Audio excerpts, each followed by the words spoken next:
तेजी से बदल रहा ग्लोबल पॉलिटिक्स का ऑर्डर। जर्मनी में फिर से दक्षिण पंथ की लहर। क्या यूरोप की राजनीति ले रही नई करवट? 27 यूरोपियन देशों का भारत में आगमन और इसके मायने। नमस्कार दोस्तों, आप देख रहे हैं न्यूज वाला। आज चर्चा दुनिया के बदलते ग्लोबल पॉलिटिक्स ऑर्डर पर। क्या आप कल्पना भी कर सकते हैं कि यूनाइटेड नेशन में सदियों से दुश्मन देश रूस और अमेरिका एक पायदान पर आ सकते हैं? क्या आप कल्पना भी कर सकते हैं अमेरिका नाटो और यूरोपियन देशों को छोड़कर एक नए ग्लोबल ऑर्डर की तलाश कर सकता है? क्या आप सोच भी सकते हैं इटली ब्रिटेन के बाद जर्मनी के चुनाव में एक दक्षिणपंथी पार्टी दूसरी सबसे बड़ी ताकत के रूप में उभर सकती है? इन सब के बीच यूरोपियन यूनियन के 27 देशों के प्रतिनिधि और यूरोपियन यूनियन के मुखिया भारत के दौरे पर आ रहे हैं। आखिर इन सब तेजी से बदल रहे राजनीतिक घटनाक्रमों के पीछे का खेल क्या है और आने वाले दिनों में इससे किसको क्या और कितना फायदा होगा? सबसे बड़ी बात, भारत इन सब के बीच कहां खड़ा है और इन सब के लिए कितना तैयार है? सबसे पहले बात जर्मनी चुनाव पर।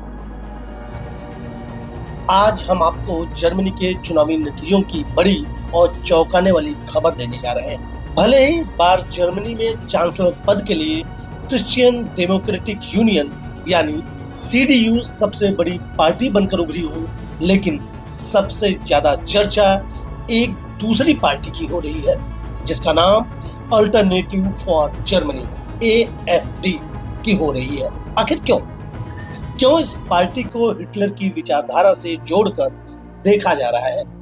क्या जर्मनी में फिर से दक्षिण पंथ की लहर चल पड़ी है? AfD पार्टी ने जर्मनी में 152 सीटें जीतकर विपक्ष में अपनी मजबूत पकड़ बना ली है। लेकिन ये पार्टी इतनी चर्चा में क्यों है, जिसके 3 प्रमुख कारण हैं। पहला, अवैध आप्रवासियों के खिलाफ सख्त रुख। दूसरा, गांजे की खेती पर प्रतिबंध की मांग। और तीसरा, अमेरिका का AfD को खुला समर्थन।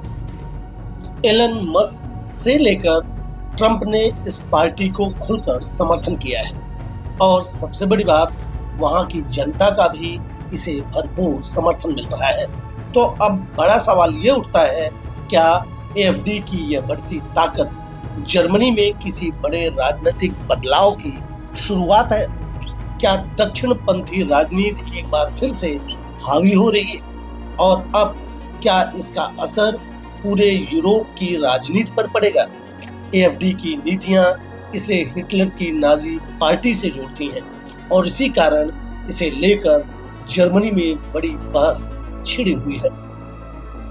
नाटो और यूरोप से अमेरिका का किनारा। द्वितीय विश्व युद्ध के बाद से यूरोपियन देशों के साथ अमेरिकी संबंध की गहराई किसी से छिपी नहीं है। नाटो जैसा सैन्य संगठन इसका सबसे बड़ा उदाहरण है, जिसके केंद्र में कहीं न कहीं रूस का डर था। लेकिन आज अमेरिका में ट्रंप के सत्ता में लौटने के बाद से सब कुछ बहुत तेजी से बदल रहा है।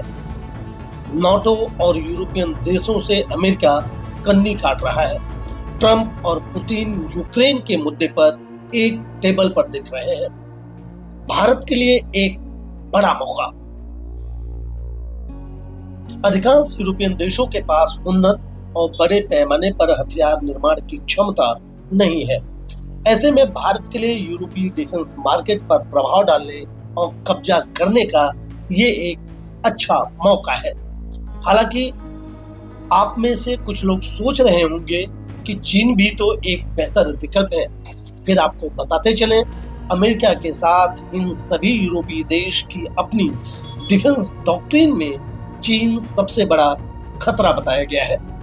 फिर उन्नत तकनीक के साथ भारत एक भरोसेमंद पार्टनर के तौर पर इन यूरोपियन देशों के लिए एक बेहतर विकल्प है। भारत की सभी बड़ी डिफेंस सेक्टर की प्राइवेट कंपनियों को अब इसके लिए अपनी कमर कस लेनी चाहिए और आने वाला दशक भारतीय डिफेंस की कंपनियों का होगा, इससे किसी को इनकार नहीं। देश दुनिया की इस तरह की खबरों के लिए हमारे चैनल न्यूज वाला को सब्सक्राइब करें, लाइक करें, शेयर करें। तब तक रखें अपना ख्याल। जय हिंद, वंदे मातरम।